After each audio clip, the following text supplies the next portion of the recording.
자, 그러면 지금부터 두 번째 세션 발표를 진행해 주실 발제자 루랑도 대표님을 모시도록 하겠습니다. 한국성과코칭협회 대표로 계시고 경영 박사이시며 삼부산업사회이사 JAF 경영 고문을 하신 루랑도 대표님을 모셔보겠습니다. 박수로 맞이해 주십시오.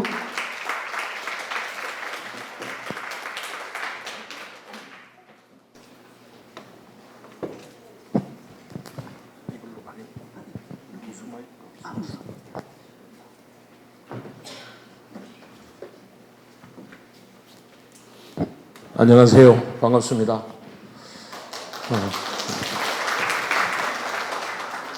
컨퍼런스 자리에는 정말 오랜만에 참석을 했고 또 기조강연을 제가 들었었는데 사실 기조강연 듣고 또 아까 김종민 교수님 발제하신 걸 쭉 들으면서 이미 뭐 제가 할 이야기는 앞에서 너무 다 해서 괜히 마지막 세션을 제가 마치 않았나 이런 생각이 좀 들 정도로 첫 번째 기조강연에서 이병란 선생님께서 발제해 주신 내용들이 참 저한테도 굉장히 인사이트가 많았었고 제가 하고 있는 성과 코칭 방법의 근간의 이론적인 부분들을 많이 말씀해 주셔서 저는 아주 뜻깊은 시간이 아니었나 그런 생각이 듭니다. 우선 제가 오늘 이야기하려고 하는 것은 결국 조직이든 인간이든 우리가 무슨 일을 하려고 하면 일을 하고 나서 기대하는 결과물을 얻기 위해서 일을 하는 것이지 일 자체를 어떻게 하느냐가 별로 중요한 문제는 아닙니다. 그런데 실제 조직이나 개인들을 만나서 이야기를 많이 해보면 일을 하는데 초점을 두고 있지 내가 일을 하고 나서 얻고자 하는 결과물의 기준이 무엇인지에 대한 것들이 명료하지 않은 경우들이 많습니다.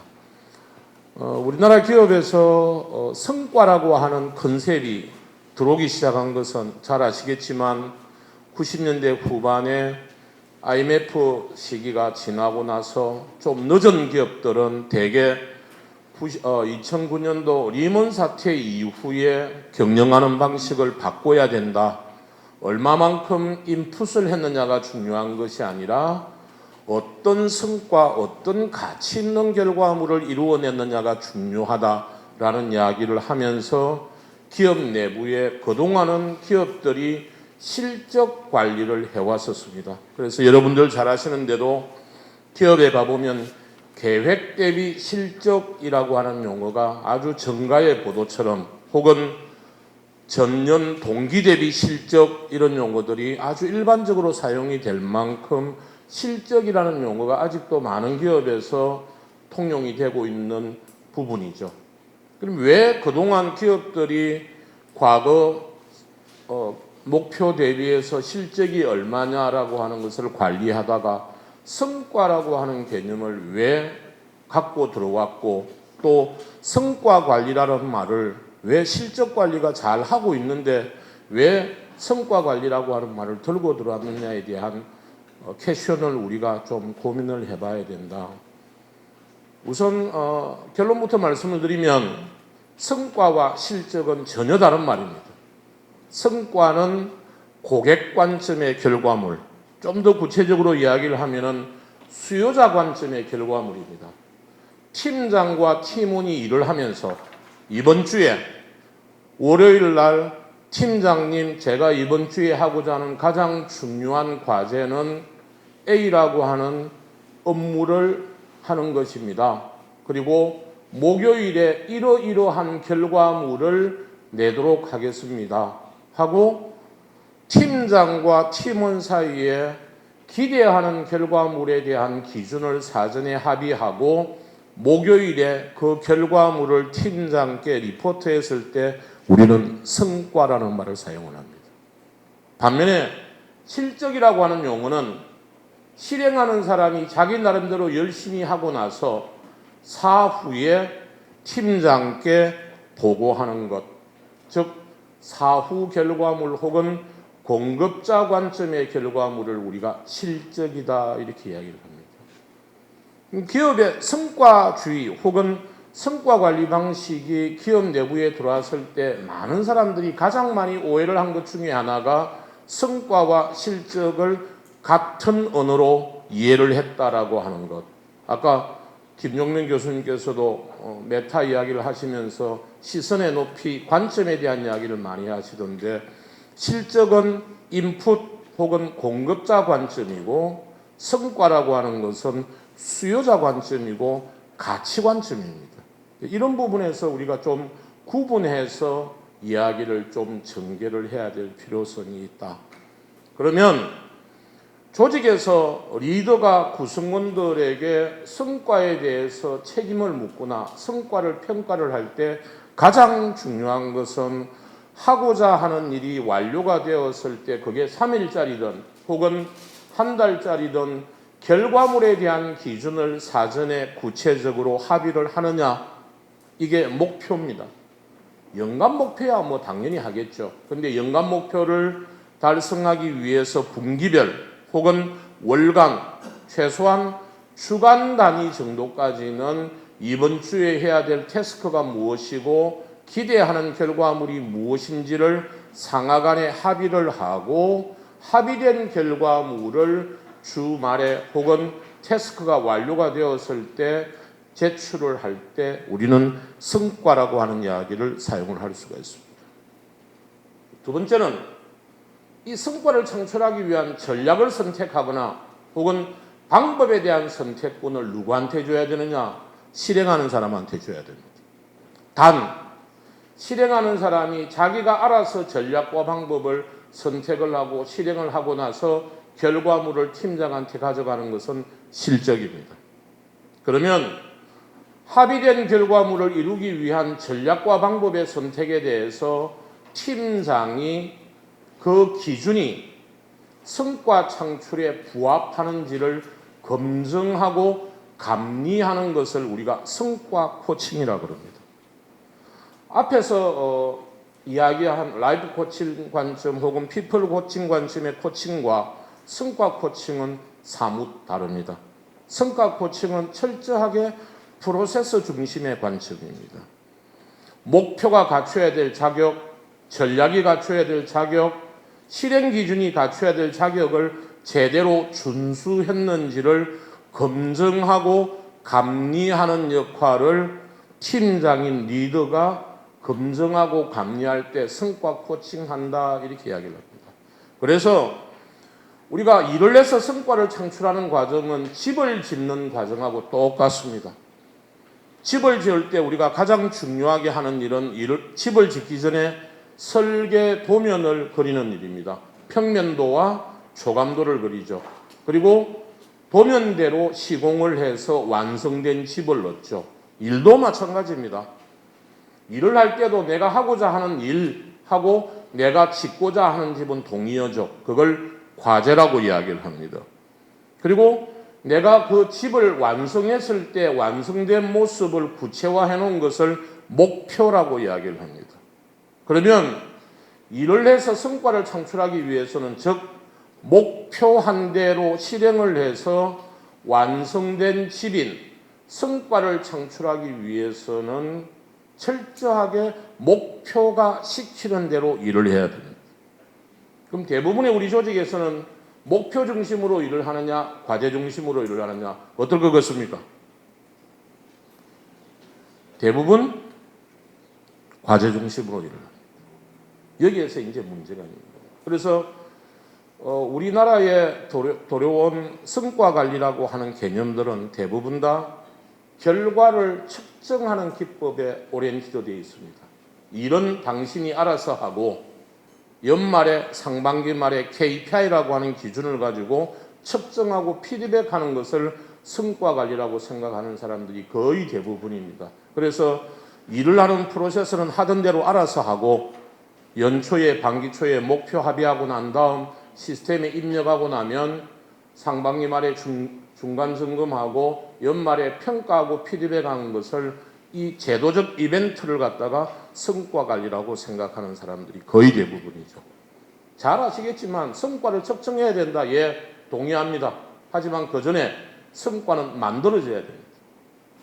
그래서 연간 목표를 분기별 과제와 목표로, 분기별 과제와 목표를 월간 단위의 과제와 목표로, 월간 단위의 목표를 주간 단위의 과제와 목표를 캐스케이딩을 하고 미분을 해서 주간 단위로 적분을 하고 월간 단위로 적분을 하고 분기 단위로 적분을 해야 비로소 연간 단위의 성과가 창출되는 메커니즘이죠. 그래서 성과관리 메커니즘이라고 하는 것은 미분과 적분의 연속이라고 볼 수가 있습니다. 그런데 우리는 대부분 성과관리를 이벤트로 생각을 하지 흐름으로 인식을 하지 못하다라고 하는 게 큰 문제다, 이런 이야기입니다. 이러한 성과에 대한 인식을 바탕으로 해서 그럼 과연 오늘 주제인 AI 시대에 과연 그럼 성과 관리는 어떻게 해야 되느냐? AI 시대가 되었다고 해서 성과에 대한 기준이나 성과 관리에 대한 방법이 달라지느냐? 전혀 달라지는 것 없습니다. 여전히 일을 하기 전에 실행하는 사람은 자기가 생각하는 결과물에 대한 기준을 목표화해서 상위 리더와 합의를 하고 합의된 결과물을 자신의 전략과 방법을 창의적으로 혁신적으로 적용을 해서 성과를 창출해야 되는데, 이때 AI가 도와줄 수 있는 일은 업무 처리 절차나 그리고 매뉴얼이나 하는 부분들은 AI가 엄청나게 빨리 도와줄 수 있습니다. 잘 아시겠지만 속도와 양적인 측면에 있어서 AI는 효율적으로 어마어마하게 도움을 줄 수가 있습니다. 여기에서 코스트 리덕션이 일어나는 거죠. 그러면 그 시간을 실행하는 사람들은 어디에 쏟아야 되느냐? 아까도 토론하면서 마지막에 나온 이야기지만 기획하고 협업하고 문제 해결하는 데 시간을 쏟아부어야 됩니다. 지금 우리 기업에서 팀원들이, 팀장들이 일을 하면서 기획을 제대로 하느냐? 전혀 못합니다. 왜? 여태까지 업무 처리 절차 중심으로 매뉴얼에 의해서 업무를 수행을 해왔지, 일을 하기 전에 목표를 설정하고 전략을 수립하고 자원을 카운팅하는 훈련들을 안 받아왔습니다. 왜? 시대가 그런 시대였으니까. 열심히 노력하면 결과가 보장되는 시대를 우리가 쭉 경험하다 보니까 연역적으로 사고하고 연역적으로 업무를 수행하는 방법에 대해서는 거의 우리가 훈련이 돼 있지 않는 상태입니다. 그래서 여전히 많은 기업들에 가보면 실적을 성과로 오해를 하고 시작하는 경우들이 굉장히 많습니다. 그래서 AI 시대가 되면은 성과를 창출하는 것이고 AI 시대 이전에는 실적 시대가 아니냐, 뭐 이런 이야기들도 하는 걸 보면 제가 참 하품 나오는 이야기라고 볼 수 있습니다. 오늘 주제인 AI 시대가 진화하면 진화할수록 일을 하는 사람들에게 필요한 역량은 뭔가? 아까 앞에서 이미 말씀 다 하셨고 이병남 선생님께서 이미 다 말씀하셨어요. 제 언어로 이야기를 하자면 가장 중요한 첫 번째가 자기주체적 사고 역량입니다. 생각하는 거죠. 그럼 AI가 진화하면 진화할수록 사람들은 생각을 외주화할 거란 말이에요. 그러면 이 외주화된 생각을 멈추고 자기 주체적 사고를 하려고 그러면 어떻게 해야 되느냐? 이게 성과 코칭의 첫 번째 질문이고, 두 번째는 문제 해결 역량입니다. 이 두 가지가 앞으로 직장인들에게 굉장히 중요한 AI와 차별화된 핵심 역량으로 등장할 겁니다. 왜 그러느냐? 뭐 여러분들 잘 아시겠지만 앞서 말씀드린 내용들을 다시 한번 더 말씀을 드리면, 우리가 일을 해서 성과를 갖다가 창출을 하려고 그러면은 첫 번째 트랙이 업무관리 영역들이 제대로 진행이 돼야 됩니다. 잘 아시는 대로 매뉴얼대로, 그 다음 WBS라고 하는 업무 처리 절차대로 규정대로 일을 갖다가 진행이 되어야지만이 품질이 보증된 결과물이 나올 것 아닙니까? 그렇죠? 이건 뭐 당연히 해야 됩니다. 근데 이 영역에서 AI가 엄청나게 도와줄 수가 있습니다. 그래서 AI와 협업을 통해서 우리의 그동안 경험과 지식과 스킬들을 AI한테 학습을 시켜서 굉장히 효율적으로 AI 도움을 갖다가 많이 받을 수 있는 것들이, 우리가 앞으로 AI가 진화하면 진화할수록 우리 AI한테 고맙게 생각을 해야 되겠죠. 두 번째는 이것만 갖고서는 성과가 창출되지 않습니다. 잘 아시겠지만 또 하나의 영역이 뭐냐? 문제 해결 영역이 있습니다. 우리가 일을 하다 보면 해결해야 될 문제들이 있죠. 내가 기대하는 결과물을 얻어내는 데 있어서 문제가 되는 것을 우리가 변동 변수 목표라고 합니다. 또한 통제 불가능한 외부 환경 요소들을 우리가 예상 리스크 요인이라고 합니다. 이 문제를 해결하고 리스크를 해결하기 위해서는 AI의 도움은 받겠지만 실제로 AI한테 해답을 구할 수는 없어요.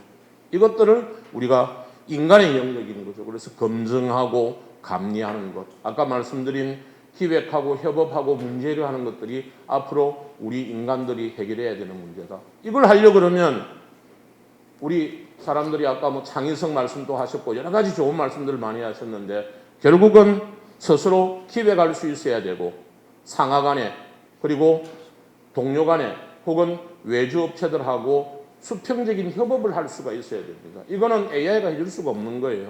그래서 기계가 진화하고 발전하면 할수록 협업은 굉장히 인간의 고유 영역이 돼가고 기획력도 고유 영역이 돼간다.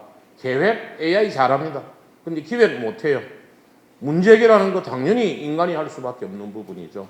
이런 측면에서 우리 구성원들이 이러한 문제 해결을 잘할 수 있고 협업을 잘할 수 있고 기획을 잘하려고 그러면 지금처럼 상사에게 업무 지시받고 통제받고 하는 주간 업무 회의를 통해서 지침을 받고 하는 이런 메커니즘을 가지고서는 도저히 못한다. 뭘 해야 되느냐? 자율적인 업무 수행을 해야 된다. 그러기 위해서는 상사들이 리더로 바뀌고 리더들이 구성원들에게 해야 될 메커니즘이 바로 성과 코칭이라고 하는 겁니다. 그래서 잘 아시겠지만 AI 시대가 되었다고 해서 성과 관리의 본질은 변하지 않았습니다. 업무를 실행하기 위한 방법이나 속도는 AI의 협업을 받아서 엄청 효율화될 것입니다. 하지만 성과 창출을 하기 위한 문제 해결과 리스크 해칭은 인간이 할 수밖에 없다. 아까 이미 뭐 다 말씀해 주신 내용을 좀 더 제가 구체적으로 이야기한 것밖에 없습니다. 우리가 어떤 조직이 됐든 개인이 됐든 우리가 성과 관리 방식으로 일을 한다라고 하는 것은 첫 번째, 나의 리더인 수요자가 기대하는 결과물을 사전에 수요자와 실행자 간에 합의하고 일하는 문화를 가지고 있다. 이게 가장 중요한 첫 번째입니다. 지금 우리의 대부분의 일하는 문화는 사후 피드백 문화지 사전에 합의하는 문화는 아닙니다. 더 중요한 두 번째, 그 결과물을 이루어내기 위한 전략과 방법에 대한 선택 권한을 실행하는 사람에게 권한이 임해야 됩니다. 지금 하지 못합니다. 대부분 결과에 대해서만 평가를 하지 전략과 방법에 대한 의사결정 권한을 넘기지 못하는 이런 상태입니다. 이 두 가지를 하기 위해서는 우리가 뭘 해야 되느냐? 성과 코칭을 해야 된다는 겁니다. 나중에 여러분들 들어와서 보시겠지만 제가 정의하는 성과 코칭은 조금 길지만 한 문장만 읽겠습니다. 성과 코칭은 리더가 실행자의 성과 창출을 돕기 위한 검증과 감리 활동입니다. 비유를 하자면 건설 현장에서 시공은 실무자가 하는 겁니다. 그런데 감리는 리더가 하는 거죠. 감리하는 사람이 시공하는 사람한테 간섭하지 않습니다. 제조 현장에 가보면 생산 관리는 팀원이 하는 겁니다. 품질 관리는 팀장, 리더가 하는 것이죠. 품질 관리하는 사람이 생산 관리하는 사람한테 업무 개입하지 않습니다. 이 문제를 해결하기 위해서 우리는 어떤 방법론을 도입을 해야 되느냐. 결국 권한 유임을 기반으로 하는 성과 코칭 방법이 도입이 돼야 된다라고 하는 게 제가 말씀드리고자 하는 겁니다. 그래서 이 성과 코칭의 대척점에 있는 개념은 업무 지시나 업무 관리죠. 전제는 상사죠. 업무 지시나 업무 관리의 주체는 상사이고 성과 코칭의 주제는 리더와 실행자입니다. 제가 단어를 다르게 사용했죠. 아직도 조직 내에서 상사라는 말을 씁니까? 저는 쓰면 안 된다고 생각을 합니다. 임원 팀장은 상사여서는 안 됩니다. 리더여야 됩니다. 리더와 상사는 하는 일과 역할이 다르다는 것을 갖다가 우리가 해야 돼요. 그래서 우리가 현장에서 성과 코칭이 제대로 되지 않는 이유를 살펴보고 제 강의를 마치려고 하는데 첫 번째는 성과 코칭에 대한 개념이 명확하지 않습니다. 그리고 성과와 실적, 결과에 대한 개념 구분도 흐릿하고 성과를 좋은 결과와 동의어로 생각하는 사람들도 굉장히 많습니다. 근데 성과는 좋은 결과가 아니라 기대하는 결과입니다. 의미가 완전히 다르죠. 임원 팀장과 같은 직책자들의 역할 행동이 아직 상사의 역할에 머물러 있어서 성과 코칭이 제대로 되지 않습니다. 대표적인 게 뭡니까? 주간 업무회의입니다. 그렇죠? 주간 업무회의가 어떻게 이루어지는지를 한번 생각해 보세요. 성과 코칭이라고 하는 것은 실행자 중심의 성과 창출 프로세스에 대한 리더의 검증과 감리 행위를 우리가 성과 코칭이라고 합니다. 그래서 일을 잘하기 위한 핵심 성공 요인에 대한 지침이나 방침을 성과 코칭의 내용이라고 생각하는 경우가 굉장히 많습니다. 이걸 마치 코칭인 것처럼 내가 과거 3년 전에 이걸 한번 해본 경험이 있는데 이러이러한 것을 해보면 결과가 좋게 나올 거야 한번 해주지. 이거는 업무 전수고 지침이지 성과 코칭은 아닙니다. 오해하지 마시길 바랍니다. 그래서 저는 오늘 이 발제를 통해서 이야기를 하고 싶은 게 AI 시대가 되었다고 해서 성과 관리나 성과에 대한 본질은 변하지 않았다. 오히려 성과 관리에 좀 더 할애할 시간이 훨씬 더 많아졌다. 근데 이게 가능하려고 그러면 조직 내에 임원과 팀장들의 역할 행동이 상사에서 리더의 역할 행동으로 바뀌어야 된다라는 말씀을 드리고 패널 토의를 하도록 하겠습니다. 감사합니다.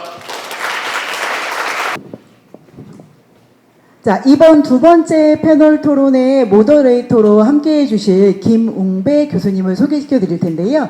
김웅배 교수님은 국민대학교 리더십과 코칭 MBA 겸임 교수이시고요. LG 인하원 코칭 컬리지 학장님으로 계십니다. 지금 네 분의 패널 토의 하시는 모든 분들이 입장해 주셨고 준비가 되었는데요. 다시 한번 박수로 맞아보도록 하겠습니다. 예, 여러분 반갑습니다. 마지막 시간이잖아요, 그죠? 빨리 끝내야 되는데, 그죠? 좋습니다. 대부분 류랑도 대표님께서 말씀을 대부분 해주신 것 같아요. AI 시대가 되긴 했지만 성과 관리의 본질은 변함이 없다라는 말씀이 되게 좀 와닿았었고요.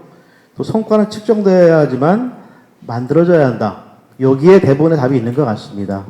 그런 관점에서 이제 아까 이제 쭉 흐름을 보면은 이제 우리 키노트에서 큰 Y라는 걸 다뤄줬지 않습니까? 그 다음에 요 전 패널 토론에서는 어쩌면 What에 대한 얘기, How에 대한 얘기가 했던 것 같습니다. 그래서 큰 어떤 딥체인지라는 맥락을 바라봤는데 구체적으로 현장에서 어떻게 이걸 적용할 것인가 라는 관점에서 우리가 한번 좀 이 퍼포먼스 코칭에 대한 부분을 한번 다루면 좋겠다는 생각이 들어집니다. 잠깐만요.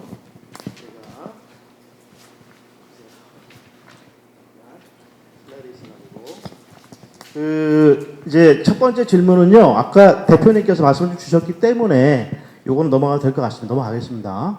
자, 두 번째 질문도 볼 건데요.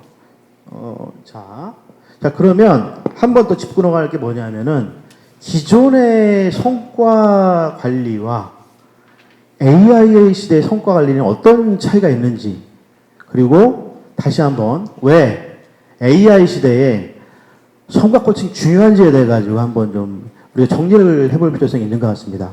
이 부분에 대해 가지고는 우리 변영균 대표님께서 좀 준비해 오신 내용이 있는데요. 잠깐 말씀 들어보겠습니다. 네. 네. 잠깐 앉아서 그냥 진행할까요? 보이시나요?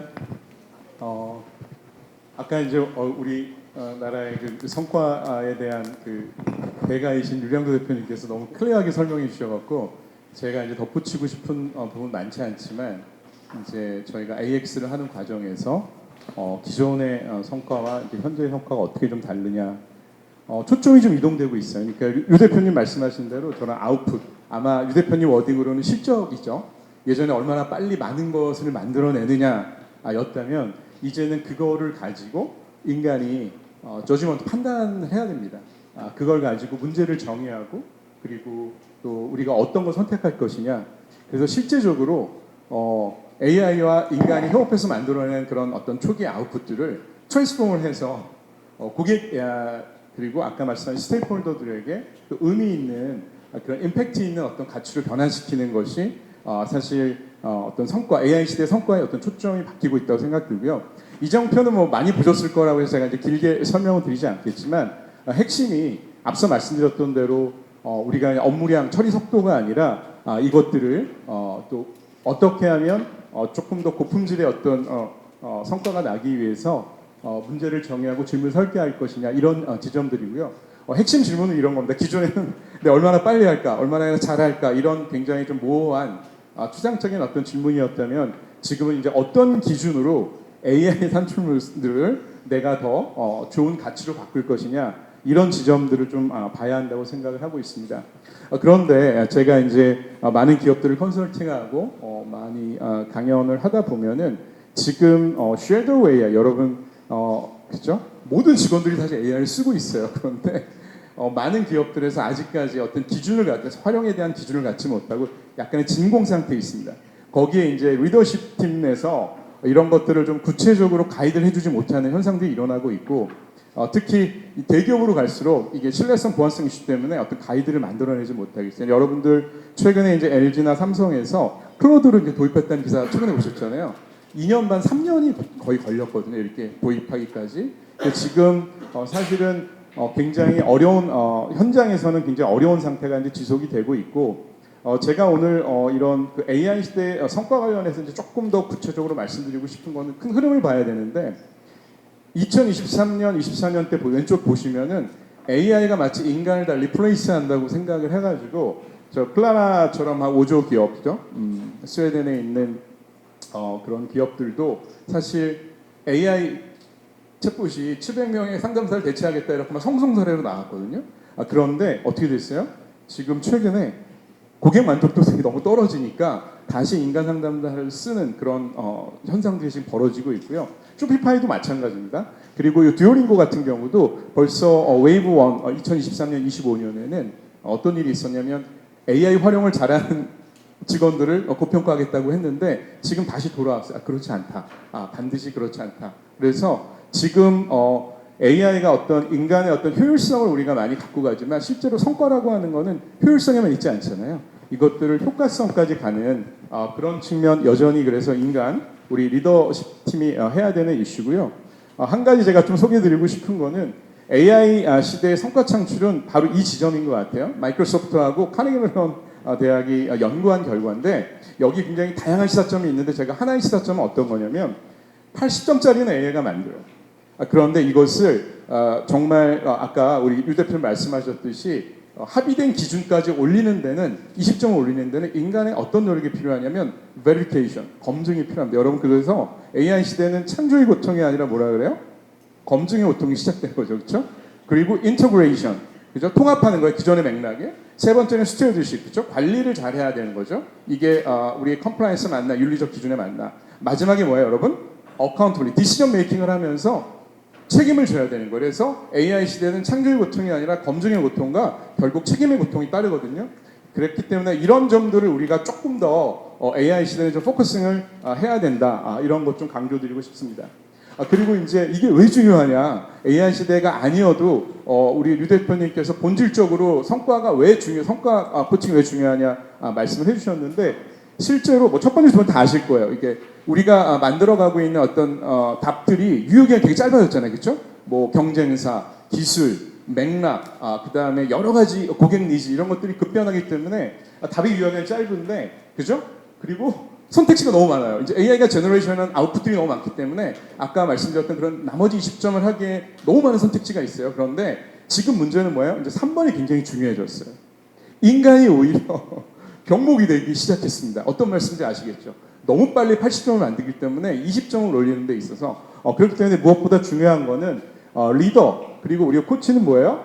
판단의 그 질을 아까 말씀드렸던 다시 처음에 제가 말씀드렸던 거로 돌아와서 저지먼트를 얼마나 잘해주게 하느냐 그리고 그 리더가 아까 그 실행자에게 얼마나 판단을 잘할 수 있게 인파워먼트를 해주느냐 코치는 그런 리더를 얼마나 판단을 잘하게 할 수 있게 우리가 리마인드 해주고 좋은 질문을 던지느냐 뭐 이런 역할이 있지 않나 싶습니다. 여기까지는 말씀드리겠습니다. 네.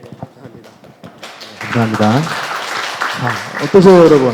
말씀을 좀 들어보니까 아까 말씀 주셨던 것처럼 뭐가 AI 시대가 됐다 해가지고 막 바뀌는 건 없는 것 같습니다. 다만 AI가 잘하는 것이 있고 또 이제 우리 인간이 잘하는 게 있을 텐데 결국엔 AI가 잘하는 것은 효율성 관점에서 뭔가를 빨리 만들어내고 잘 만들어낸 결과 자체에 포커싱 되는 것 같습니다. 그런데 중요한 것은 그의 방향성이라든지 그의 어떤 좀 큰 어떤 프로세싱 속에서 좀 더 탁월함을 끌어낼 수 있는 그 프로세스를 우리가 만들지 않으면 안 되겠다라는 생각이 들어지긴 하네요, 보니까. 그 관점에서 말씀을 주신 것 같아가지고, 굉장히 의미가 있는 것 같습니다. 네, 감사드리고요.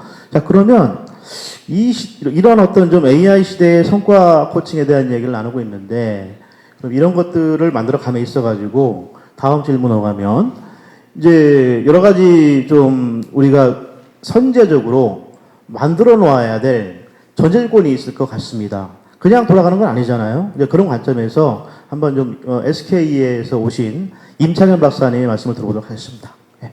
네, 한번 사실은 앞에 기조 강연에서 거의 말씀을 하신 거여서 그냥 저희가 다른 언어로 한번 좀 정리를 해보면 될 것 같은데 성과 코칭의 핵심은 이제 성과가 무엇인가에서 달라지는 것 같거든요.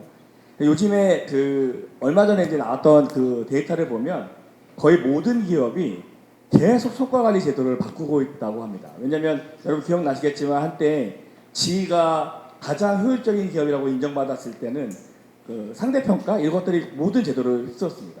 그런데 이게 무언가 이제 직원들의 창의성이나 혁신을 방해한다고 하니까 또 어느 순간 우리가 절대평가로 또 바꿔가기도 하고 그러다가 다시 근래에는 성과 상대평가 이런 것들로 다시 돌아오고 있습니다. 그러니까 거의 모든 기업이 매번마다 새로운 성과 관리 제도를 만들려고 노력합니다. 놀라운 사실은 대부분의 많은 기업들이 성과 관리 노력을 많이 하지만 효과적이라고 믿는 사람들이 별로 없습니다. 다 불만인 거죠. 그리고 실제로 리더들이나 모든 맥락들이 준비가 덜 되어 있습니다. 왜 이런 일들이 반복되고 있는데 여기다 맥락을 조금 살펴볼 필요가 있다고 생각이 듭니다. 우리가 보통 이제 성과를 이야기할 때 많은 사람들이 첫 번째 리더들이 어떻게 판단하냐면 왜 성과가 안 날까라고 하면 대부분 능력이 문제거나 태도의 문제가 있다고 보는 경우가 많습니다. 이게 아마 틀린 말은 아닐 텐데 그런데 실제로 이 성과 관리에 대한 연구를 해보면 가장 많은 바틀렉이 어디서 걸리냐면 성과에 대한 명확한 목표와 기대치가 공유되어 있는가 그것들이 진행되는 프로세스가 피드백되고 논의되고 있는가 여기가 실제로는 성과 관리 이슈의 70% 이상을 차지한다는 겁니다. 그러니까 어쩌면 우리는 그냥 그 개인이 능력이나 태도의 문제를 넘어서서 우리가 아까 말했던 성과의 본질에 대한 이야기가 논의되고 있느냐가 너무 중요한데 이 문제가 오히려 빠져있고 그 다음에 것들만 보고 있는 게 아닌가 싶습니다. 이게 실제로 우리가 알고 있는 그 갤럽에서 그 인게이지먼트 조사할 때도 보면 내가 어떤 기대를 받고 있는지가 명확한지에 대해 물어보는데 이게 되게 줄어들고 있거든요. 제가 여기에 대해서 한번 실제로 했던 연구가 한번 있었는데 AI 시대에 어떻게 우리가 일하는 방식을 바꿀 것인가를 실제로 조직 단위 실험을 한 적이 있습니다. 근데 우리가 일하는 방식을 바꾸려면 첫 번째 우리 조직의 성과가 뭐고 생산성이 무엇인지가 정의가 되어야 그거에 맞는 일하는 방식을 바꿀 것인데 이게 8주짜리 프로젝트였는데 첫 번째 과제인 성과에 대한 정의가 되지 않았습니다. 그러니까 우리는 내가 하는 액티비티는 정의가 됐는데 아까 유 대표님이 정확히 말한 것처럼 고객에게 약속한 우리들의 기대가 무엇인가 엔드 유저한테 기대했던 우리의 성과가 무엇인가가 정의를 못했습니다. 그러니까 우리는 우리가 가야 될 지점에 대한 목표 방향이 없다 보니까 열심히 일하고 있지만 거기에 대한 실제로 우리가 다루어야 될 성과의 본질을 잃고 있는 게 너무 많다고 생각합니다. 그래서 사실 첫 번째 우리가 고민해야 될 전제 조건은 뭐냐면 어쩌면 우리가 정말 고객과 약속한 성과 우리가 가고자 하는 목표 이것들이 조금 더 선명하게 나올 수 있도록 그것들이 직원과 얼라이먼트 할 수 있는 장들 이게 어쩌면 성과 코칭의 출발점 같고 그게 AI가 왔을 때 달라지는 건 없는 것 같고요. 저도 오히려 그것이 AI가 어떻게 도울 수 있는지에 대한 논의가 아마 시작될 수 있지 않을까 싶습니다. 감사합니다. 정말 생각을 많이 하게 하는 것 같습니다. 그러니까 저희가 되게 보면은 눈에 보여지는 어떤 방법론이나 이런 데 천착을 많이 하게 되잖아요.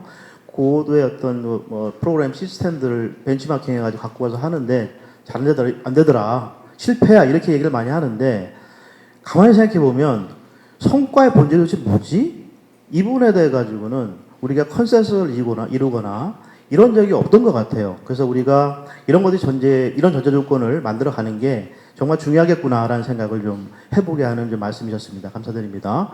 자, 그러면 이런 것들을 이제 성과 코칭을 해나가야 될 텐데 이 주체가 결국 리더나 코치가 아니겠습니까? 그렇죠? 그럼 이들이 이런 것들을 잘하기 위해서 어떤 역량을 갖춰야 될까? 궁금하지 않습니까, 여러분들? 궁금하죠? 한번 들어보실까요? 우리 요거는 두 분께 여쭤볼 건데요. 먼저 변영균 대표님 말씀 보겠습니다. 궁금하세요? 그래서 여러분의 궁금증을 풀어드리기 위해서 제가 이제 통찰하는 기계 줄만 리더에도 쓰고 이제 AX 전략 마스터 클래스라는 책에도 썼는데 기계 일과 리더의 일이 뭔지 일단 정의를 해야 돼요. 이제 아까 효율성을 만들어내는 거는 다 기계의 일로 갔어요. 그죠? 뭔가 정리하고, 그죠? 뭔가 일정을 만들고, 아까 WBS로 뭔가 처리하고, 매뉴얼대로 하고, 반복 패턴을 하고. 그런데 인간의 일은 이제 사실 좀 어려워졌어요.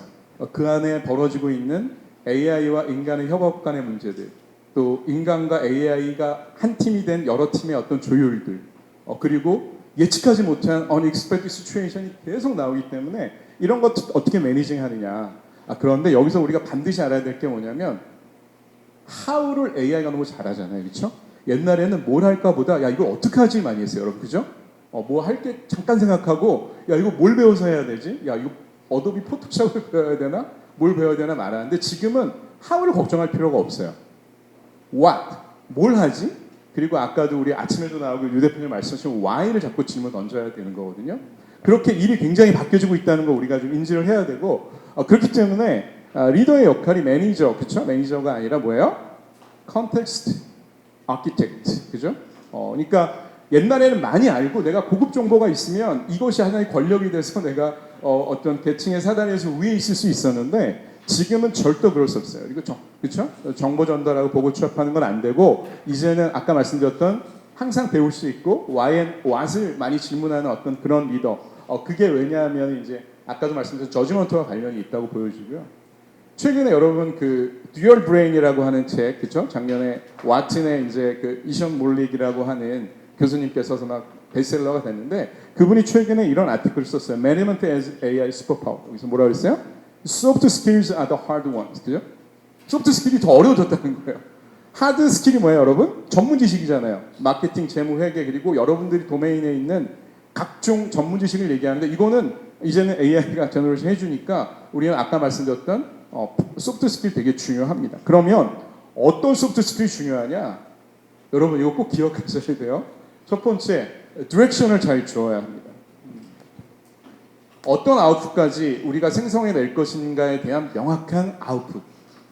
여러분, 엔트로픽에서 클로드가 어떻게 답을 내는지 연구를 했는데 AI도 그냥 제너레이션 하는 게 아니라 아웃풋 이미지를 끝까지 갔다가 생성해내는 거. 그런 연구 결과가 나왔거든요. 우리 인간은 더 그렇게 해야 되겠죠. 그렇죠? 두 번째, 그렇게 생성된 결과를 크리티컬 리즈닝을 하고 어떻게 해야 돼요? 저지먼트 해야 돼요. 내가 이걸 쓸지 말지, 어떻게 이거를 변환시킬지. 더 중요한 건 뭐야? 마지막으로 decision making. 우리가 리더를 왜 만들어요? 왜 사장시키고 왜 임원시키고 팀장시켜요?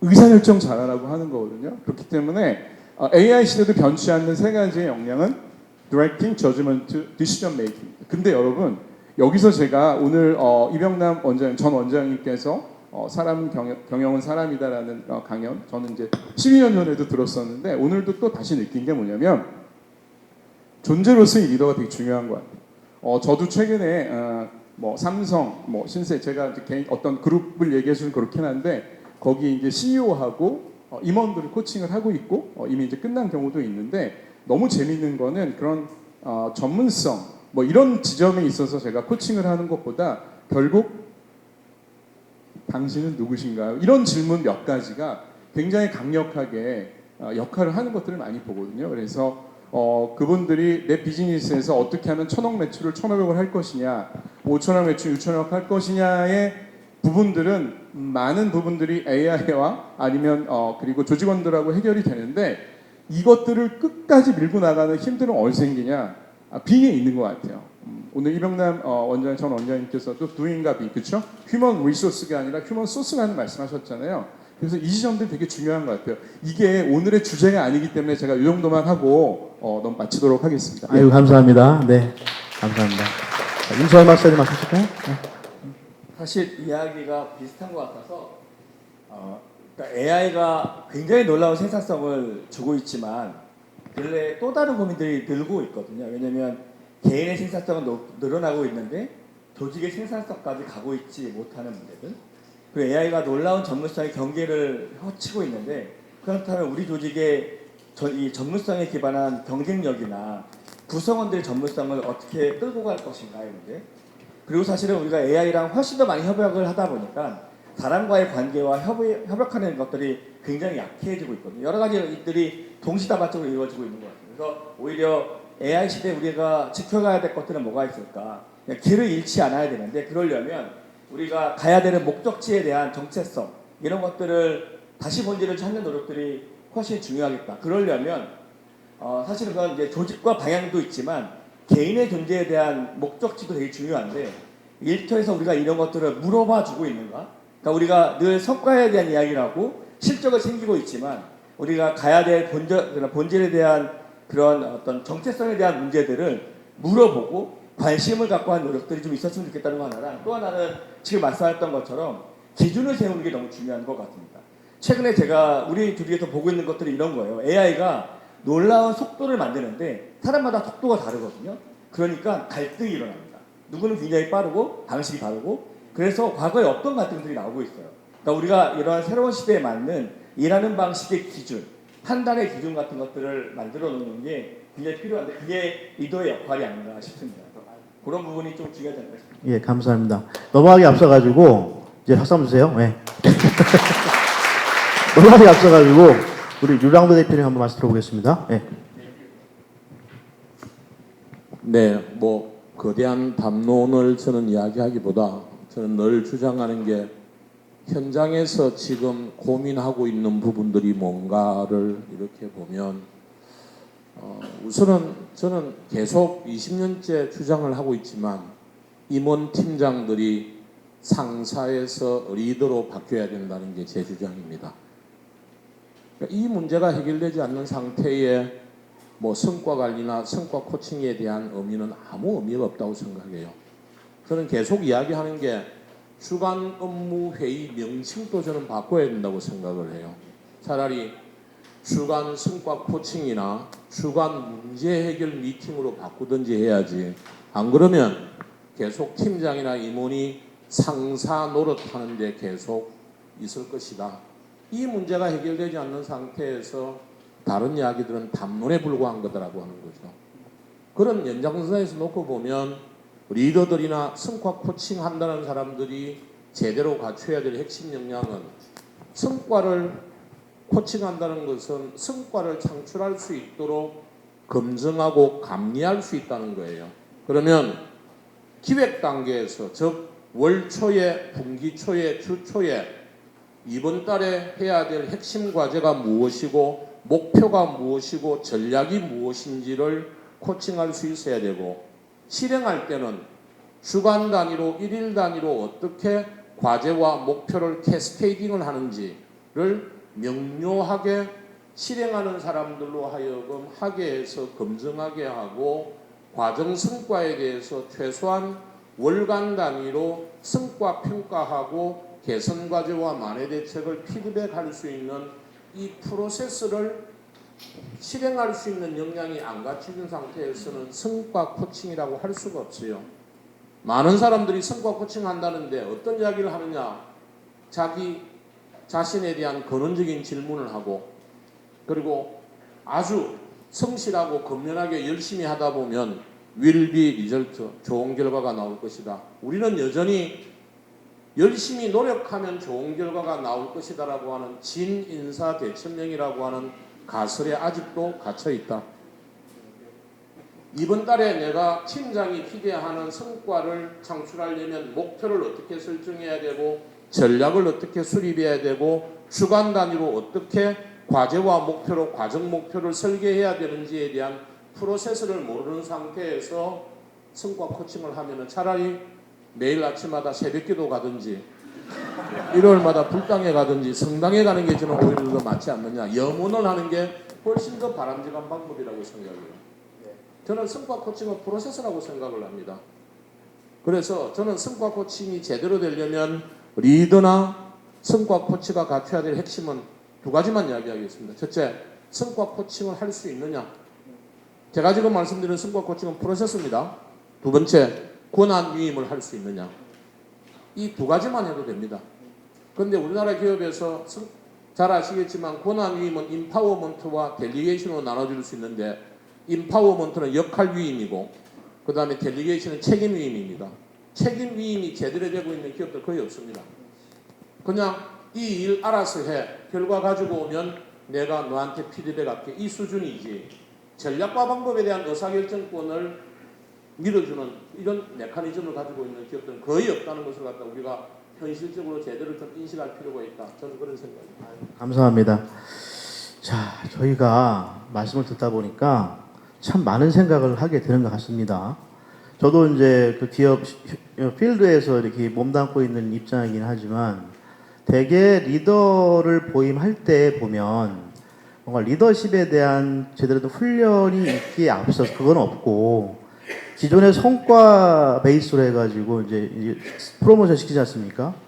거기에서 패착이 있는 것 같아요. 사실은 사람 관리라고 하는 것은 그리 간단한 문제는 사실 아니거든요. 성과 고칭 맞이 연결성이 있기 때문에 결국에는 보이지 않는 것들을 발견하고 그것을 분석을 해서 그걸 프로세스를 구축하고 만들어갈 수 있는 힘이 있어야 된다는 것이고 또 하나는 그걸 하기 위해서는 전제 조건이 그들의 멘탈 모델이 바뀌어야 되겠다는 생각을 좀 해보게 됩니다. 우리 맥그리거라는 그 학자가 X이론, Y이론 얘기했잖아요. 다들 아시잖아요. X이론 쉽게 말하면 성악설이고 Y이론 성선설 아니겠습니까? 근데 사람들은 그것만 생각을 해요. 사람은 기본적으로 시켜야지 하는 존재야. 또는 사람은 아니야. 권한위양하면은 그걸 할 수 있는 사람이라고 생각하는데 그 앞단의 전제 조건을 다 사람 놓치고 있는 것 같아요. 왜 그리 되냐가 더 중요한 거거든요. 결국엔 그들이 조직에서 어떤 경험을 하느냐가 매우 중요한 부분이거든요.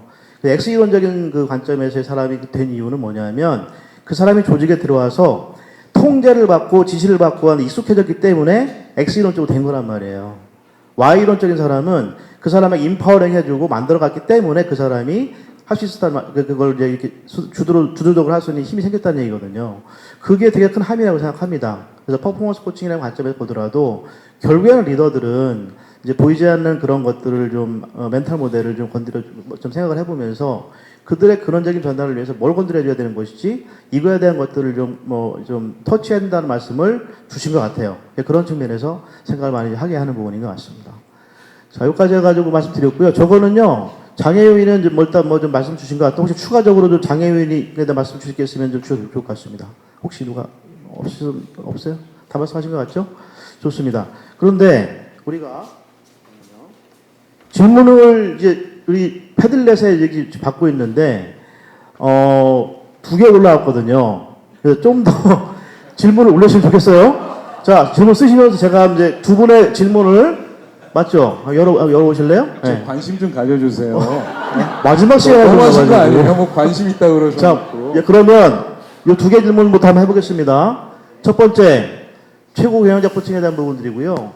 최고 경영자들은 주위에서 많은 이야기를 듣고 싶은 것만 듣기도 합니다. AI 만능을 주창하는 최고 경영자에게도 어떻게 코칭을 통한 밸런스를 확보할 수 있을까요? 이건 어느 분이 한번 말씀 주시겠습니까?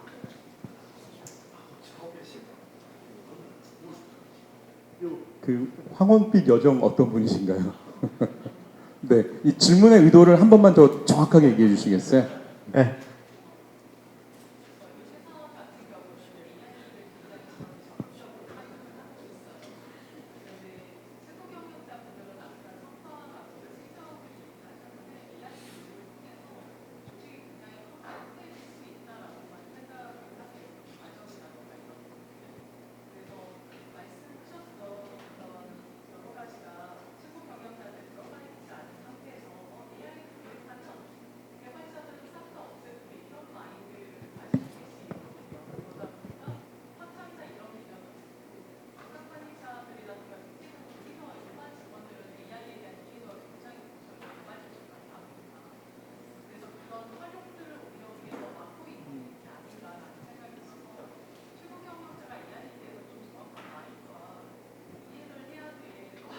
네, 좋습니다. 어떤 의도인지 알았고요. 그러니까 최고 경영자가 AI를 잘 모르는데 막상 이걸 도입하면은 많은 것이 효율화되고, 그죠? 많은 것들이 이제 성과가 어쨌든 좋아질 것이다라는 가설을 갖고 계신 이 경영자를 어떻게 해야 되느냐, 약간 그런 주제인 것 같은데, 제 생각에는 이분은 이제 예를 들어서 코칭을 만약에 한다고 하면 AI 리터러시를 갖게 하는 코칭을 해야 될 것 같아요. 왜냐하면 제가 전국에 한 2년여 동안 많은 CEO와 임원들, 리더들을 만났거든요. 중요한 게 뭐냐면 AI를 건배사 정도만 써보신 거예요. 인사말. 그리고 AX를 얘기를 하는데 말씀하셨던 대로 지금 기술은 저 앞에 가 있잖아요. 지금 우리가 그냥 바이브 코딩으로 웬만한 걸 다 만들어내는, 그죠? 웹사이트나 이런 것들도 4시간 만에 개발자 5명이 3개월에서 6개월 해야 되는 프로젝트들을 지금 해내고 있거든요. 그런데 이거를 그 CEO께서 직접 써보지 않으면 이게 나의 생산성을 어떻게 올리고 직원의 생산성을 어떻게 올리는지 전혀 알 수가 없어요. 두 번째는 개인의 생산성은 올랐지만 이게 아까 조직의 성과로 못 오르는 거는 엄청난 병목들이 있거든요. 네, 거기에 제도와 일하는 방식, 문화, 프로세스, KPI까지 사실 다 바꿔줘야 되는데 그게 안 바뀌고 그냥 지금 되고 있기 때문에 사실 우리 임 박사님 계신 SK그룹에서 엄청난 지금 트라이나 에러를 하면서 굉장히 많은 시사점들을 좀 만들어 주시고 있거든요. 그래서 이분 같은 경우는 뭐 존재 어떤 빙에 대한 코칭이라든지 뭐 이런 것보다는 좀 써보세요. 그러니까 그렇게 할 수 있는 쪽으로 유도를 하시고 왜냐하면 제가 이 말씀을 해드리냐면 지금 한 1,500억 정도 되는 기업의 CEO 본부장 하시다가 갑자기 CEO가 되셔서 지금 100일 됐는데 이분이 원래는 테크 쪽을 전혀 모르시다가 클라우드 챗GPT 제미나이하고 대화를 나누면서 이 테크 부서 임원 직원들 팀장들하고 대화를 나눌 수 있는 상황까지 돼가지고 이 테크 부서에서 지금 엄청 열심히 회사를 위해서 어떻게 이걸 트랜스포할 건가를 이제 갖고 오게 했다고요. 무슨 말씀이냐면 이렇게 대화를 좀 나눠보고 실제로 학습의 도구로 최고 경영자들이 엄청나게 쓰실 수 있어요. 그런 방향으로 유도를 해야 된다고 생각해요. 근데 여기서 맹점이 뭔지 알아요? 이 CEO가 이렇게 똑똑해지면 코치님께서 힘들어지세요. 거기 임직원도 힘드세요.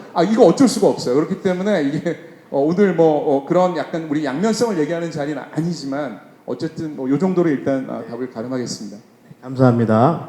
자, 정말 시간 딱 맞춰서 질문을 딱 2개 주신 것 같습니다. 감사드리고요. 자, 두 번째 질문.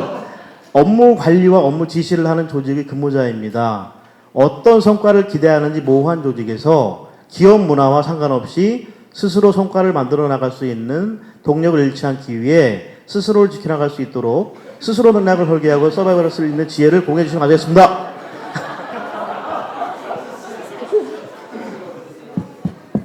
예. 이제 많은 사람들이 조직에서 제가 아까 말씀드렸던 과거 성장 시대, 산업 사회 시대의 문화에서 그 모습은 AI로 치장을 하고 디지털로 무장한 이런 환경에서 근무를 하면서 사실은 소프트웨어는 옛날 거고 하드웨어는 요즘 건 이런 모습들을 많이 하고 있는데 그러면서 이제 블레임들을 많이 하죠. 근데 제가 부탁드리고 싶은 것은 조직의 이 소위 상사 중심의 수직적인 위계 문화가 없어지려고 그러면 저는 한 20년 정도 봅니다. 많은 사람들은 이상한 이야기를 하는데 왜냐하면 이게 굉장히 정치적인 이슈예요. 생존의 문제이기 때문에 이게 쉽지 않은 문제입니다.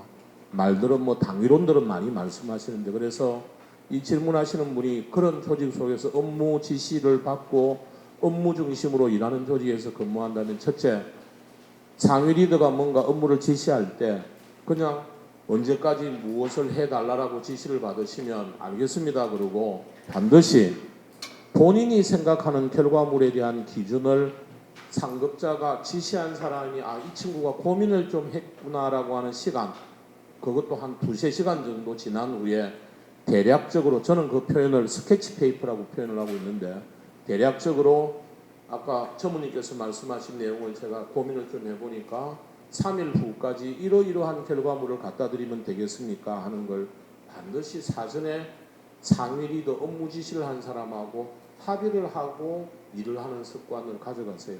그러면 상위 리더가 굉장히 당황할 겁니다. 왜냐하면 사실은 업무 지시를 할 때 회의를 하면서 지시를 하거나 할 때 맥락적으로는 지시한 게 맞는데 하고 나면은 그게 왜 내가 지시했는지에 대한 부분을 잘 모를 때가 많아요. 그럴 때는 결과물에 대한 기준을 반드시 원페이지 정도로 만들어서 대략 스케치하듯이 해서 보여드리면은 아마 본인이 생각하는 것들을 빨간 펜으로 아마 고쳐줄 것 같고, 그 다음에 주간 단위 정도, 뭐 월간은 웬만큼 여러분들이 조직별로 뭔가 계획서를 내니까 주간 단위 정도도 월요일 아침이나 전주 금요일 정도에 내가 이번 주에 해야 될 가장 중요한 일 3가지 정도를 쓰시고, 제가 목요일이나 금요일까지 어떤 결과물을 내려고 하고 이 결과물을 내는데 제가 생각하는 애로사항이 뭔데 저는 이렇게 해결을 하려고 한다를 가볍게 기획서라고 하는 명칭을 써서 작성을 하셔서 상위 리더가 보든지 말든지 보내드리세요. 그러면 이미 받았기 때문에 무슨 말을 못하지 않습니까? 그래서 혹시 제가 보내드린 내용에 대해서 이번 주에 저한테 코멘트 해줄 사항이 있으면 해주십시오 하고 이야기를 하면, 뭐 흔히 코칭에서도 이야기를 많이 하시지만 상위 리더 때문에 스트레스 받을 필요는 전혀 없습니다. 그래서 오히려 일의 주도권을 본인이 가지시고 답을 갖다가 상대방에게 요구하는 이 전략으로 나아가면 제가 볼 때는 스트레스 관리에 굉장히 도움이 안 되겠는가. 예, 감사합니다. 네. 제가 30초만 말씀드릴게요. 류양도 대표님은 진짜 현실적이고 우리가 할 수 있는 부분을 했는데, 제가 이 질문을 보니까 하나 떠오른 게 있는데, 스탠포드 MBA의 에세이 질문이 하나가 있거든요. 한 20여 년 동안 지속됐던 질문이에요. 제가 MBA 어플라이 할 때 썼던 질문인데, 제가 코칭에서 가끔 써요. 리더들에게. What motivates you? 라는 퀘스천이에요. 당신은 무엇이 당신을 모티베이트 합니까? 라는 질문인데요. 이른수배 살림, 아마 그 질문에 대해서 한번 이렇게 내면을 들여다보시면은 누가 이걸 뭐 시키던 안 시키던 내가 어디서 동기부여가 돼서 일을 하는지 그런 데도 답을 찾으신다면 굉장히 지속 가능하게 잘 하실 수 있지 않을까 생각이 들어서 말씀드렸습니다. 예, 감사합니다. 네, 감사드리고요. 자, 어떠십니까? 여러분은 지금 어떤 지점에서 머무르고 계시나요? 이제 다시 돌아와서 우리의 그 페르소나는 지금 뭐죠, 지금? 팔로워인가요? 아니죠. 리더의 입장이고, 리더들 변화 관리를 해나가야 될 코치의 입장이죠. 자, 그 입장에서 바라봤을 때 오늘 이 화두가 어떤 메시지로 다가오시나요? 저는 이제 이 두 분 말씀 드리면서 이제 good follower is good leader라는 말을 좀 드리고 싶어요.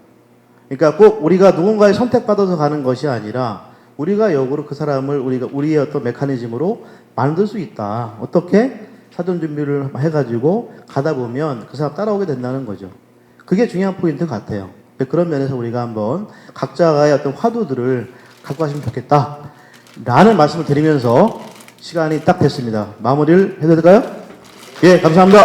네, 고맙습니다. 수고하신 네 분께 다시 한번 진심으로 감사드립니다.